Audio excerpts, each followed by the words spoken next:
Well, it's TMI Tuesday, and the topic for discuss is Road to 2023 party primaries and the anti-graft factor. You agree with me that parties are really churning primaries out to bring about their flag bearers, and that's where the PDP had its some couple of days back, on Saturday precisely, and it churned out the flag bearer in the person of Alhaji Atiku Abubakar, who is presently the flag bearer of the PDP, and he polled 371 as against that of Wike, his closest rival, that polled 237. Well, I don't know, but joining me to discuss this very vital topic, because we're looking also at the EFCC, its assessment in monitoring financial inducement, or what we call vote buying, and the EFCC operatives were present in the Abiola Stadium in Abuja to really monitor the inducement, if there was any inducement or if there will be. But reports have it that they seem to be bitten to it, because they came on that day, but alleged reports have it that it even happened, even in their hotel rooms the previous day. Well, joining me rather, on this very vital topic in the studio, I have a custodian of the law. By that I mean a legal practitioner, and he is Obrejo Maimoni Mariere. How are you this morning? Fine, thank you. But I'm not a lawyer, please. Oh, okay. Yeah, okay. thank you. Oh, well, pardon me that. All right, so still joining me via Zoom in the United States is a politician, and he's been on the ground even in Nigeria, when we really had this this setup concerning the heated debate on the gubernatorial race in Edo State. And Ahmed Momodu presently is in the United States. Good morning, Ahmed. Good morning, Philip. Thank you for having me. Good morning, viewers. It's All a right. pleasure to be back. All right, I quickly start off with you. We're looking at what has been transpiring. The PDP churned out Alhaji Atiku Abubakar as the flag bearer. All that transpired, Wike polled 237, while Alhaji Atiku Abubakar polled 371. What are your thoughts on this? Although I know you are not a member of the party. Well, I'm amazed that the PDP, after all the noise that was made about power sharing and zoning and rotational presidency and all the rest of that, still returned power, so to speak, to the north, because the expectation of the vast majority of Nigerians at this point in time is that, having had the presidency of President Muhammadu Buhari, who has done his best for the country, the expectation was that it would return to the south in one form or the other, either to the southwest or the southeast. So, to the great surprise of the vast majority of Nigerians, and to the shock also, because the elite have been silent about this, I don't even know what to call it at this point in time, but the point is, we were expecting a definite power shift from the north to the south, and that has not happened, because the PDP has brought to the fore a recurring presidential aspirant in the person of Atiku Abubakar. So we wait to see what our party will do. I'm sure that the the APC will not let down Nigerians in that regard, and we will put forward somebody who will definitely mark a shift from the north to the south, because that's what is to be expected at this point in time. You speak in the fashion that the PDP deliberately did what it did, but don't forget the fact that there was an election, and it was a direct primary. Well, Philip, let's not deceive ourselves, and let's not mince words. Delegates can only vote for the candidates that are presented to them. That is the fact, no matter of fact, in a delegate election. If the PDP had stood behind the power sharing or the power zoning gentleman's agreement that had come to the fore before now, they would not even have fielded Atiku Abubakar in the first place. There was a plethora of candidates from the southwest and the south-south, all of them who were very well qualified to be president. But to the surprise of a majority of Nigerians, even the southwest that has been shouting marginalization, Fulanization, Islamization, still brought out a Fulani man, an elderly Fulani man for that matter, who is the same age as the current president. And then it was shocking. So let us not play hard and fast with what is going on. The matter of fact is the delegates could only vote for a candidate that was presented to them. And as you rightly pointed out, there was a lot of inducement to the point where the FCC had to even be called in to come and stand guard and make sure that the voice of the people will be heard. I don't know if that's what happened ultimately, but Atiku Abubakar has emerged, and we're looking forward to a good contest. Well, for point of observation, basically the EFCC as the anti-graft agency, they weren't called in. They fed the operatives in the primary. And as reports have it, like I did say, it was from grapevine that some are saying that, well, it happened in their hotel rooms, but officially we're not getting that statement, Mahmoud. But well, let's look at the other aspect. Well, we have you, Aubrey Joe. Now, what are your thoughts over this development so far in the PDP? Well, what is happening today in PDP is something that is not new to us. It's just what we are seeing is change of tactics. Because in the past elections, you could see vote buying processes that happen right where the elections are taking place.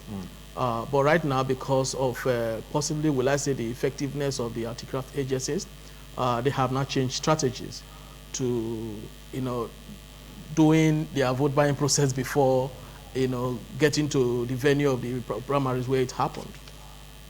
And the vote buying processes, to me, it comes in different dimensions because apart from financial inducement that we, many delegates, we fall to, like what my colleague just said right now is that the issue have to do with the kind of the understanding of the people and who the candidate, whoever was presented to the delegate, to follow through. Because all the delegates that were elected to be in that primaries, they have somebody they respect and somebody they report to. So they followed such instructions. And from that instruction, of course, you know that they will be watered. But EFCC made an attempt to invade the venue of the primaries to ensure that such an attempt is not made based on the rumor that possibly they must have heard that there is a lot of financial inducement going on. But to their greatest shock, they didn't find anything because those transactions happened in the night where they were fast asleep. Yeah. So, because of the way bank processes are going and BVN and all that, looters have found a different means of hiding funds from the anti-graft agencies. So we would not say that that vote buying process did not happen because if you look at the factor that played out at the primary election, of course, you see Nigerians are really tired of these old men that are still ruling us as political leaders. So for them to also have the mandate to give Atiku the opportunity to run, to be the flag bearer of PDP again, they show that a lot of things has happened in the background. Okay. Thank you so much, Aubrey Joe. Well, they say when the hunters do say that they want to shoot without missing, then the birds will say that they will fly without perching. Well, we don't know if that was what happened.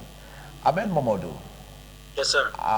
What do you make of the All Progressives Congress forthcoming party primary?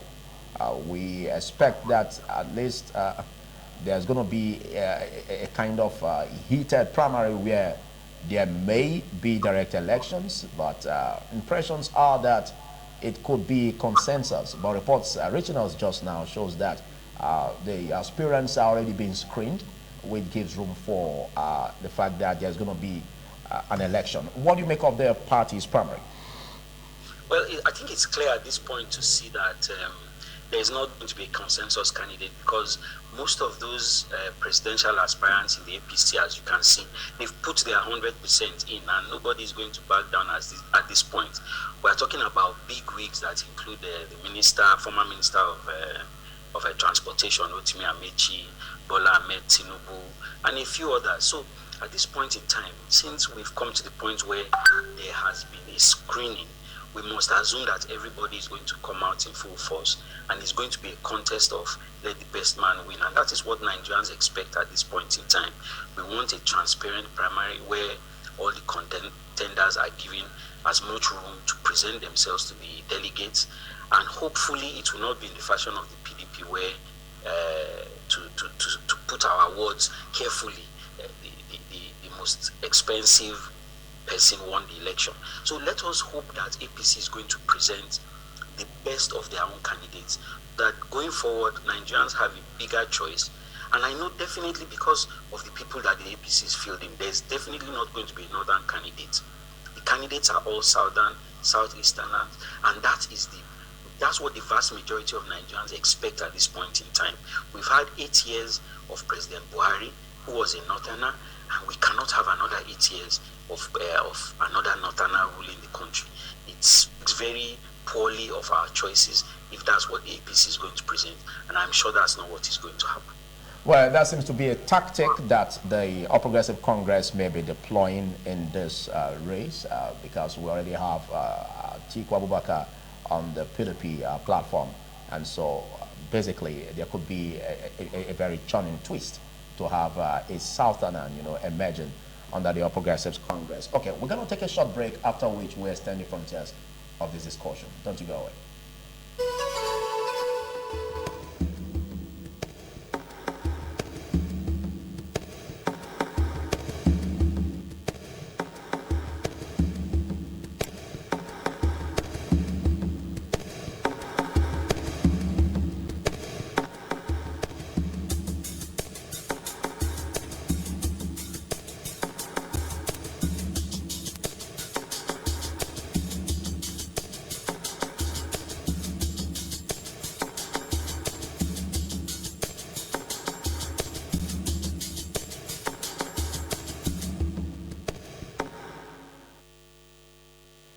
While we had a break, we were opportune to be joined by a human rights activist and the person of Solomon Idiogbe. Welcome.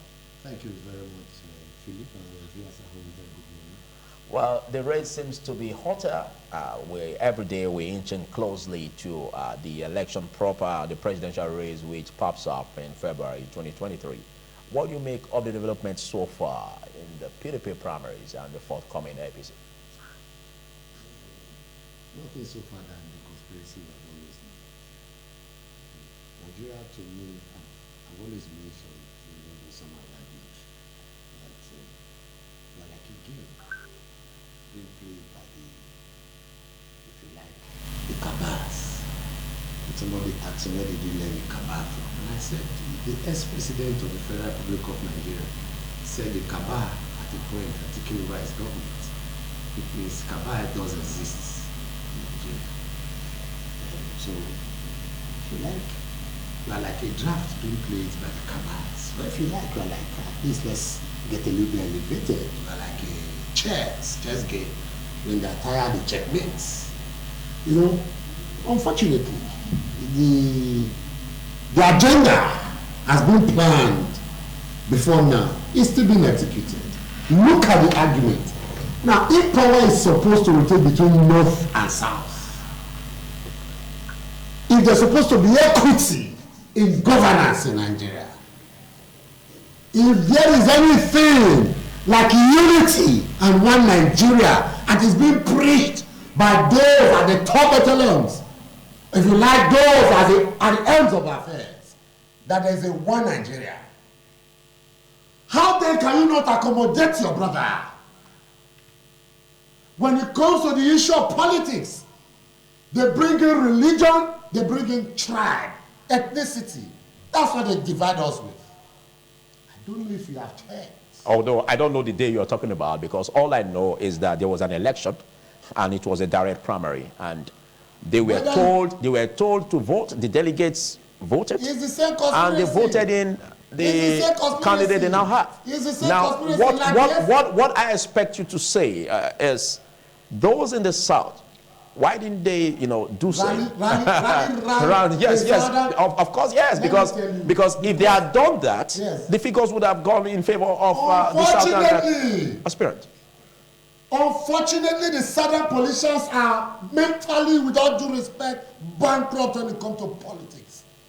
They run after money bags. Insincerity is You can't generalize. You can't generalize. With all due respect, that's the obvious. If it's not the obvious, you saw without due respect the Fulani brothers queuing behind their brothers. If you are not aware, Atiku, great-grandfather, was a sultan of the caliphates in the 18th century. Maybe you are not aware. If you are not aware, Tambowa is not just Tambowa, it's the name of a town in the caliphate. And in Nigeria? The caliphate is in Nigeria. But I'm specific about the caliphate. And I guess you know those who created the caliphate. Uthman Dan Fodio. We were taught that in our primary school reader in those days. But of course, the same caliphate agenda has erased history out of the Nigerian schools. So where am I going? There is an agenda. I'm not surprised. I'm sure you didn't follow quite well.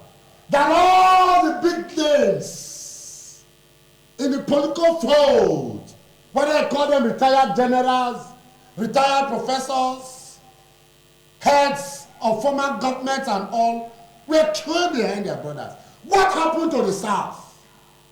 They ran after dollar reigns, forgetting that this, let me tell you, Yesi Wike said in his words that now they will understand that the Southerners are not just a pushover. However, he felt betrayed that his brothers did not support him. Of course, he expressed that on the dailies. The way he had expected.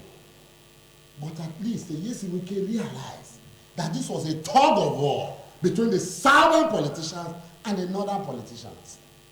Some person said, no, Yesi Wike was not even ready to be president. He was bidding for vice presidency. But of course, he fought the fight to the last. It's TMI, and we're looking at the topic, which is on the road to 2023 party primaries and the anti-graft factor.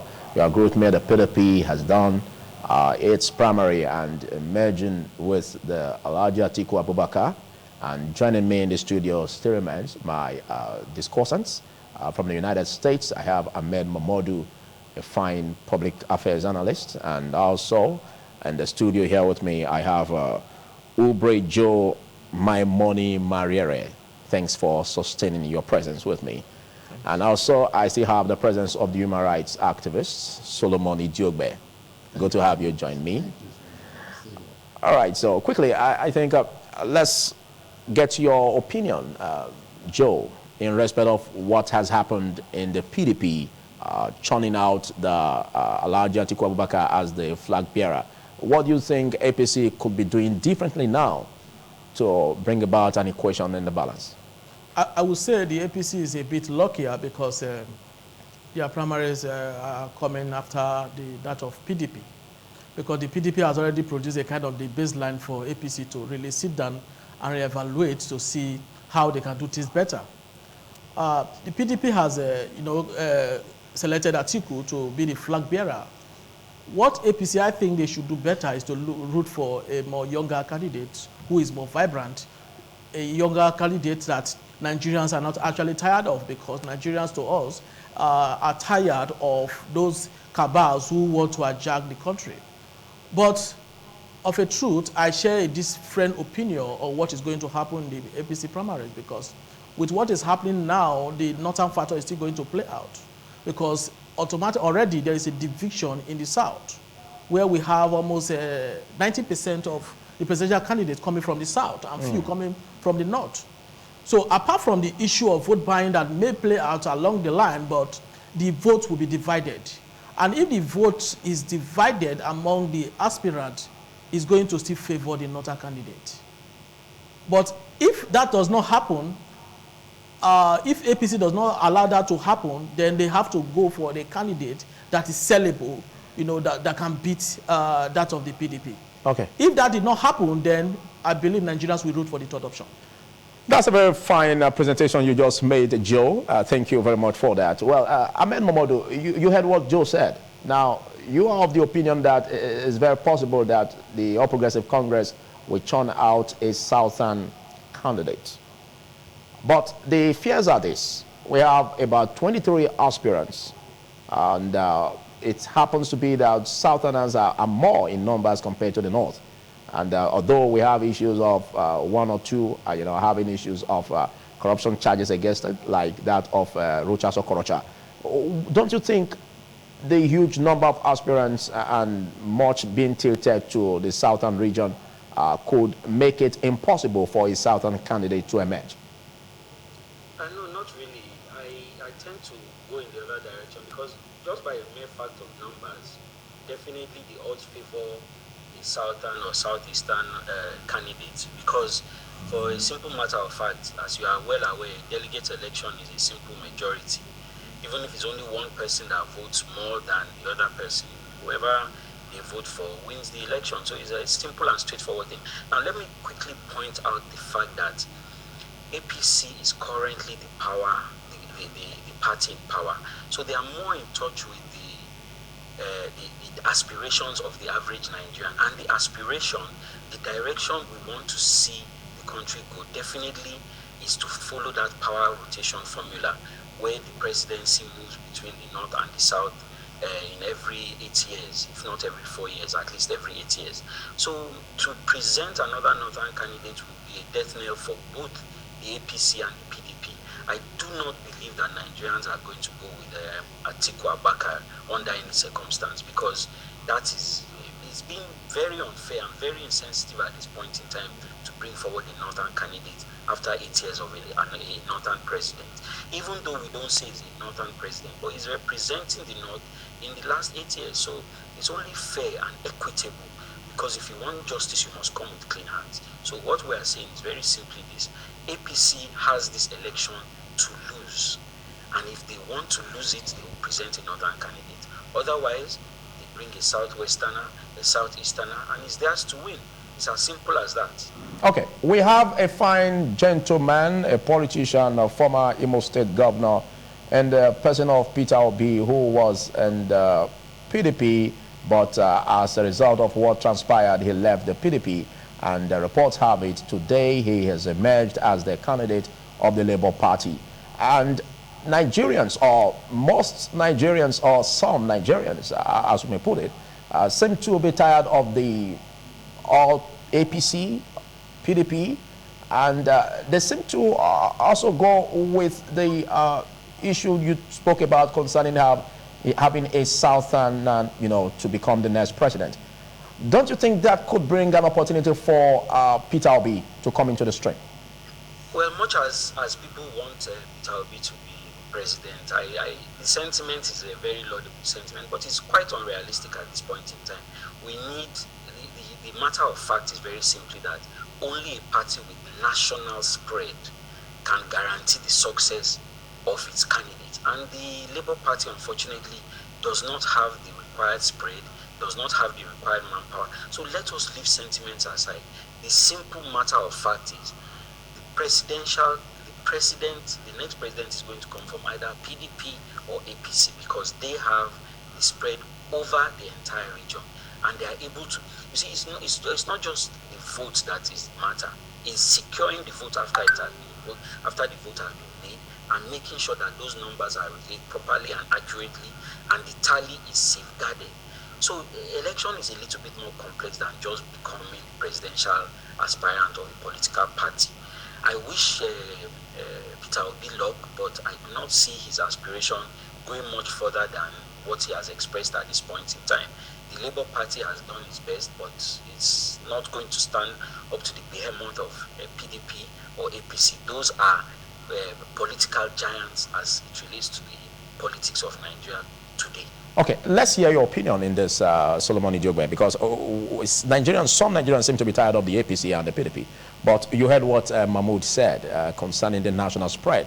A political party that has a national spread basically have the chances. Do you concur? I'll cue from where he started when he said if APC wants to lose election, we should bring the northern candidates. But that the election is theirs to win. And I agree with him to an extent when he said, unfortunately, that the politics of Nigeria is centered around two major political parties. Suffice to say that Nigeria is like a country that runs two party system. Forget about the other political associations, suffice to say. But again, I disagree with him when he said the ruling party. Although he used the word sin, so it's not a concrete word. It's not it's not exact. Okay. So it's on that probability. Sin to be in touch with the people. And I make bold to say that the ruling party is not in touch with the people. It's not in touch with the people. If the party was in touch with the people, it would not put its financial form for 100 million. The same party that signed a not too young to run bill. If it's in touch with the people, to not make poverty the order of the day in Nigeria. If it's in touch with the people, petroleum product will not go to its highest or to its peak.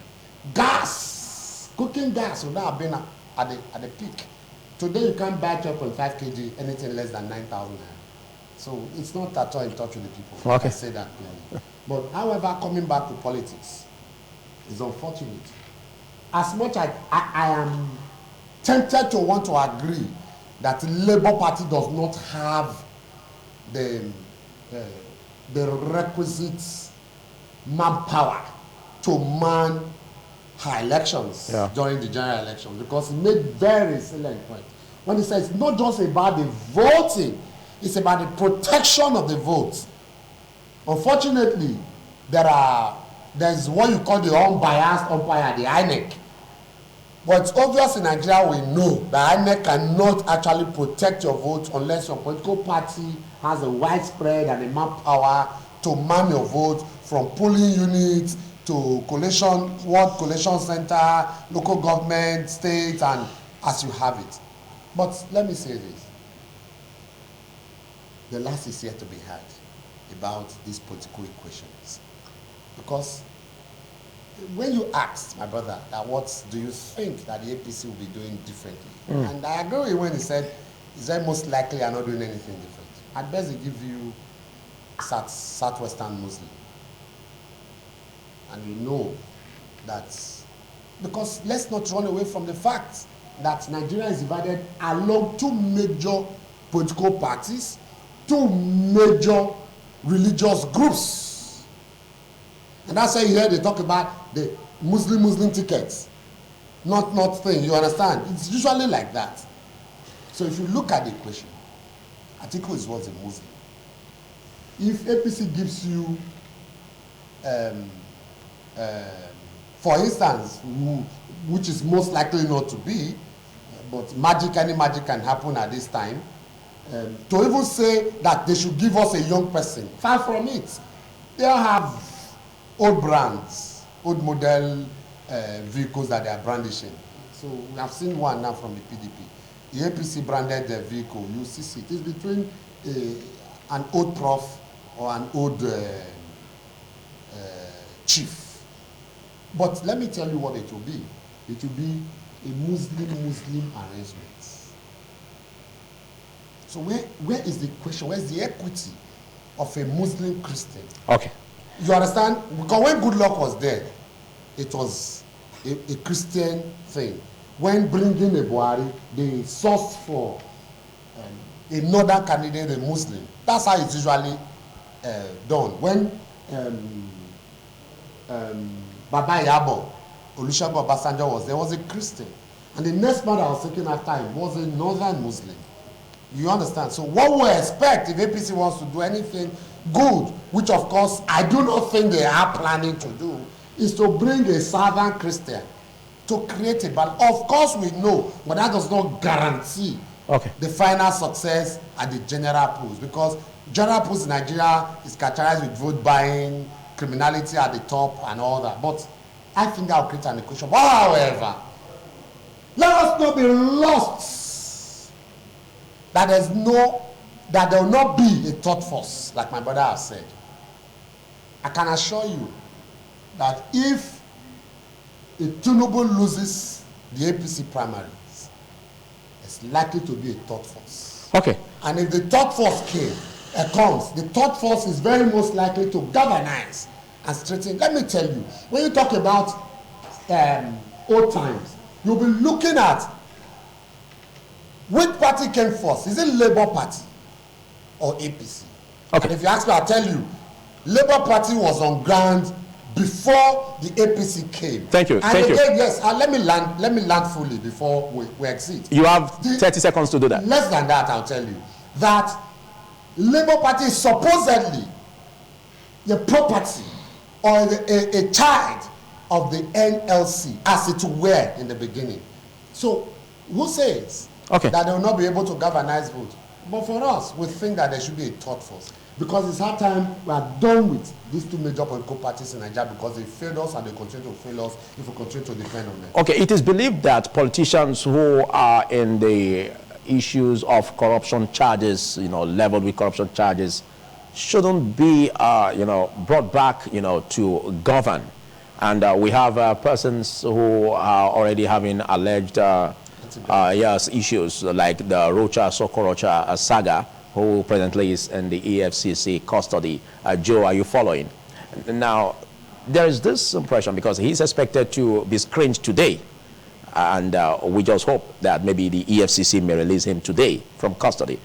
Now, we also have this issue of Abdulaziz Yari, of the former governor of Zamfara State, who won the ticket under the All Progressives Congress for Zamfara West Senatorial District. Now, what do you make of these politicians who are embroidered in alleged corruption charges coming into the mainstream of politics? Joe. Okay, thank you very much. Yeah, unfortunately, Rucha Sokolo is of the APC. And one of the things that brought the APC into power is the message of fighting corruption. But today, all the corrupt leaders that we have in this country today are in the APC. So Buhari is a man that claimed to have integrity. At this time, the integrity should be, be put on the table and people to see, yes, this man also actually has integrity. For a political party that is known to be fighting corruption, should not be seen screening candidates who have any kind of stain that is associated with corruption. But don't forget the allegations. But don't forget the allegations. And the law has it that until they are proven guilty, they cannot be called so. Exactly. They need to be cleared. You saw the processes that led to his arrest. If you know that you are not guilty, why were you running from interrogation? It's very free. It's very fair that when you are invited, you go and clear yourself. But he was hiding, from responding to invitation from the EFCC. But don't you think again they went against his right by snuffling him out of the residence? It's an attempt to spoil his presidential ambition. So you should have gone there to clear yourself. But some again have this impression that the way the EFCC operatives, brought him, as in arrested him in his residence, seem not to go so well, as in it seems to be against his right, because they, as reports have it, they broke into his residence through the roof. Of course, I will not say that his rights kind of have been violated, because he has been running away from invitations. So the FCC have to find a way to use a strongman approach and produce him in court. And produce him. Okay. So I don't think I disagree with the FCC at that point. Okay, thank you. As we round off, I'll come back to you, Solomon Diogbe. As we round off, what are your thoughts along this, Ahmed Mamadou? We have aspirants who are embroidered in corruption charges. Should they be allowed to fly? Well, I think in a proper democracy, the justice system is the final arbiter on who is guilty and who is not. And as my colleague as you rightly pointed out, these are simply allegations that have to be proven in court. And so these people should be given their day in court. But let me quickly point out, there has been a lot of noise about how the EFCC went about arresting Okorocha. Now, understand this, in any system, the democracy only works when every citizen accedes and accepts that the law is paramount. You cannot keep running from the law and expect them to sit back and fold their hands. In the US here, if the FBI is coming after you, believe me, they are coming after you in every way possible. So coming through the roof, coming through the window, that's not the point. The point is when they identify themselves as EFCC, you have to present yourself to be taken away, and you come in the custody of your lawyer. That is the civilized thing to do. So let's not mince words as regards this. Moving forward, we want to see a robust election. We want to see the best man win, and we are looking forward to the best for our country. Okay, what do you urge the EFCC operatives to do as APC prepares for his primary? Because it's expected that they are also on the ground, or from the lessons they've learned on the PDP primary, they should be proactive enough to really nip it in the bud if there will be any during the APC primary. What are your urges? Well, realistically speaking, what do you expect the EFCC to do? How many delegates is the APC presenting? Well over 500 delegates. Does EFCC have the manpower to monitor 500 delegates in their bedrooms? It's not possible. And even besides, if they did, that would be a breach of their privacy. So let us just hope that the best man comes out of this contest. Because by the time they now might make it to the point of the convention, it's already too late. Money has already exchanged hands. So I don't know what the truth of the matter is, but let us just hope that the outcome is going to be pleasing to the majority of Nigerians, and if APC is able to bring the candidates that is selling. Thank you very much, Ahmed Mamadou, for taking our time to be part of this all the way from the United States.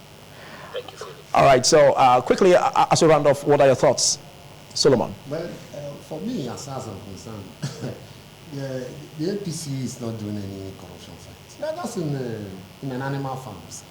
You know, when those dogs were used to protect the leader of the farm, if you are against the leadership, the dogs go after you. And that's exactly what's playing in Nigeria. It's nothing like corruption fight.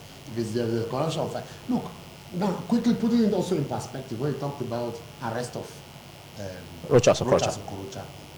Two wrongs can never and does not make it right.